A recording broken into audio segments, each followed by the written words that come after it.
Kalau kanjeng Nabi itu rasis, gak mungkin buat apa, udah aja lah saya kasihkan kepada min dzurriyyatihi gitu kan. Tapi kanjeng Nabi tidak begitu, karena kalau kita lihat di dalam referensi hadis, kullu nasabin wasababin yang qati'u yaumal qiyamah illa nasabi wasababi.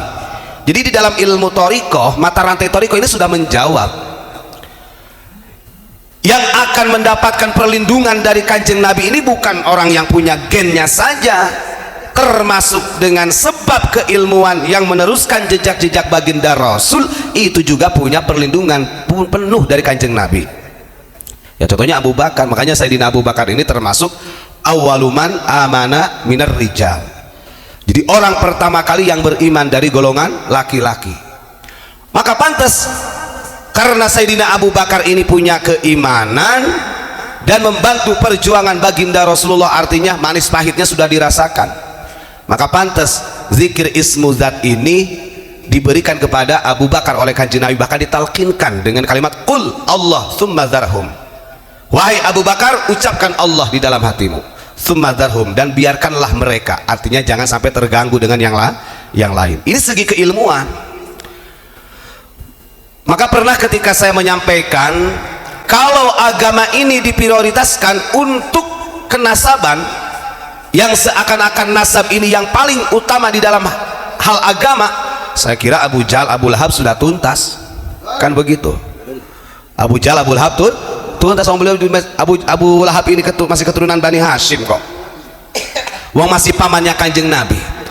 Artinya ini adalah ibrah, pembelajaran untuk umat muslim dimanapun berada, khususnya bahwa agama itu tidak memprioritaskan tentang nasab, dari siapa keturunannya dan siapa ayah ibunya. Tidak seperti itu. Ini yang perlu dipahamkan. Karena begini, kalau kita lihat di dalam hadis riwayat Imam Dailami itu kan begini, ada beliau mengatakan begini, ini biasanya juga digunakan doktrin ya, yang sebenarnya akan lebih bahaya, yang mudah-mudahan jangan sampai. Jadi ada salah satu hadis yang disampaikan oleh Ad-Dailami begini, arba'atun analahum syafi'un yaumal qiyamah.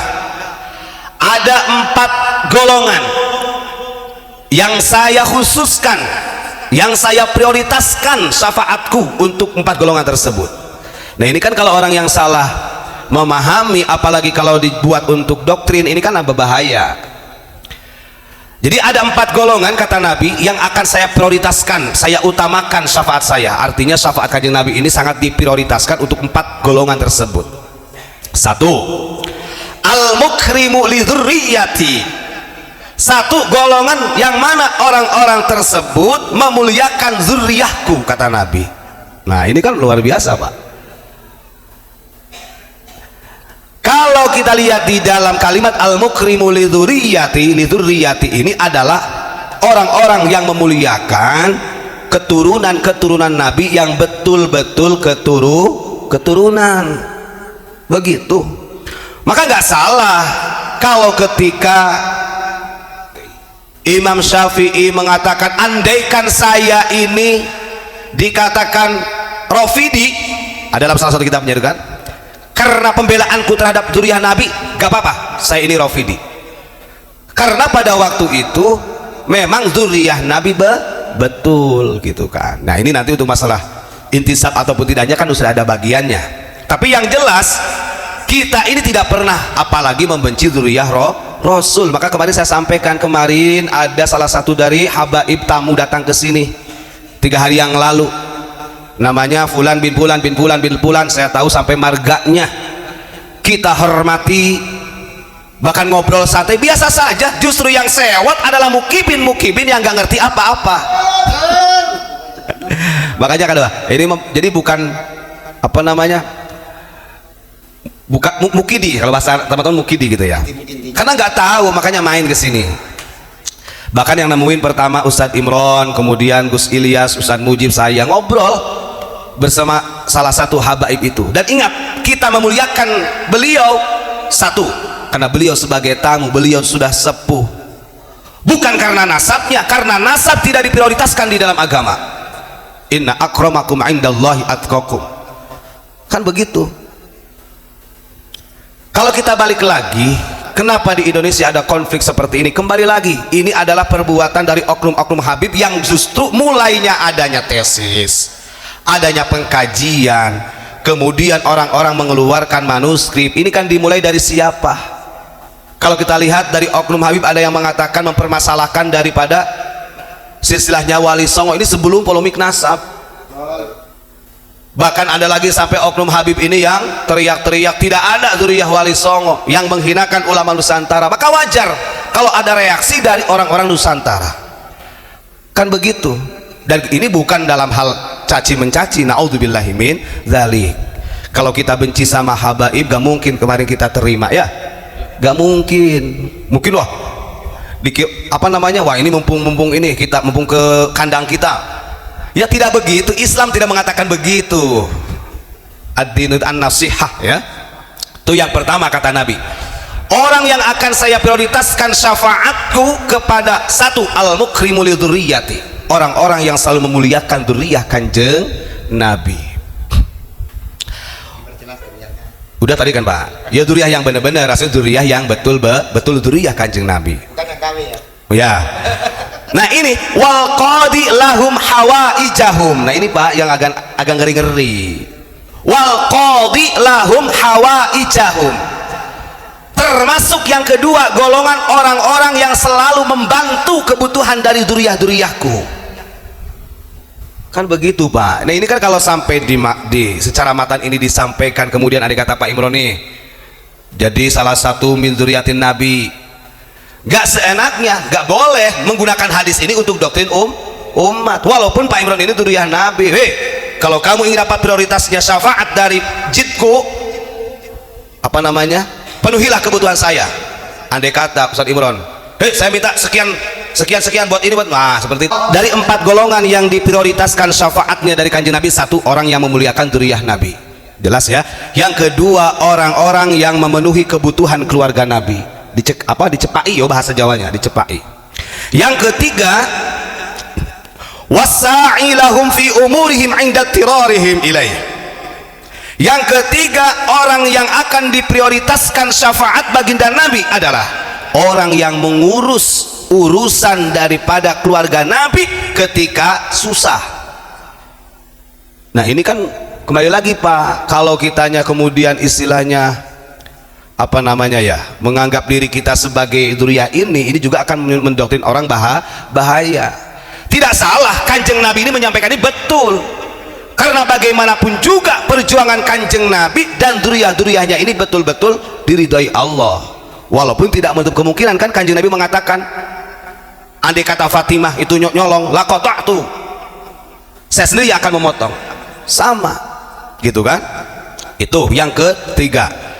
Jadi mengurus urusan-urusan yang menimpa keluarga Nabi ketika susah. Dan yang terakhir, wal muhibbu lahum biqalbihi wa lisanihi. Golongan yang keempat yang akan diprioritaskan syafaatnya dari Kanjeng Nabi adalah mereka yang mencintai dzurriyyah Nabi dengan hati dan lisannya. Dan ini kalau kita lihat Pak, urusan masalah hati dengan lisan ini rentan dengan munafik. Hati berbicara A, kadang-kadang lisannya Z. Bila engkau berbicara, lain di mulut, lain di hati. Kan begitu. Dan saya yakin Pak, sampai dini hari gitu, kemudian ketika ada orang yang seakan-akan membela, wallahu a'lam bishawab, urusan itu masalah cintanya mereka, apakah biqalbihi wa lisanihi, belum tentu Allah yang maha tahu. Karena kalau urusan hub ini adalah bahasa hati, bisa saja mungkin kita seperti ini. Makanya nggak salah ketika orang menganalisa, wah ini para pembenci Habib, ini para pembenci dzurriyyah Rasul, begitu kan. Logikanya begini, Kanjeng Nabi ini orang hebat. Matan hadis ini, kalau cinta itu diukur dengan lisannya, kenapa Kanjeng Nabi mengatakan wal muhibbu lahum biqalbihi wa lisani? Bahkan yang diutamakan biqalbi. Di sini kalimatnya wal muhibbu lahum biqalbihi wa lisani. Wawunya ini atop muradib. Maka kalau secara ilmu nahwu Mana yang harus didahulukan? Berarti kolbun. Anda saja tidak mengerti isi hati kita, bagaimana perlakuan kita kepada dzurriyyah Nabi ibaratnya, atau kepada para habaib, nggak ngerti. Hanya sekedar memutuskan pemahaman melalui lisan. Kanjeng Nabi ini orang hebat. Wal muhibbu lahum biqalbihi walisani. Golongan yang keempat yang akan saya prioritaskan syafaatnya adalah orang yang mencintai dzurriyyah Rasul al-asli bisad biqalbihi walisani, mencintainya dengan hati, sepenuh hati, dan lisannya. Tidak kebalik kanjeng Nabi, tidak wal muhibbul lahum bilisani wa qalbihi, tidak begitu kalimatnya. Ini namanya siyakul kalam. Wal muhibbul lahum biqalbihi wa lisani. Ternyata lisan ini digunakan atop muradib dari qalbinya dulu, setelah mencintai secara hati baru lisannya. Nah itu. Jadi 4 golongan ini akan sangat diprioritaskan oleh baginda Rasul syafaatnya kelak di akhir kiamat. Nah, kembali untuk masalah tadi. Dan ini sebenarnya menjadi salah satu alasan kenapa di dalam 2 thariqah tadi, Qadiriyah dan Naqsabandiyah ini, kanjeng Nabi satu diberikan kepada Ali, la ilaha illallah, kemudian ismu zat Allah diberikan kepada Abu Bakar. Ini adalah ibrah, pembelajaran yang sangat besar buat kita. Oh, ternyata tidak ada prioritas untuk nasab, sama saja yang ujung-ujungnya tetap nanti yang dimintai pertanggungjawaban di hadapan Allah itu adalah amal perbuatan kita.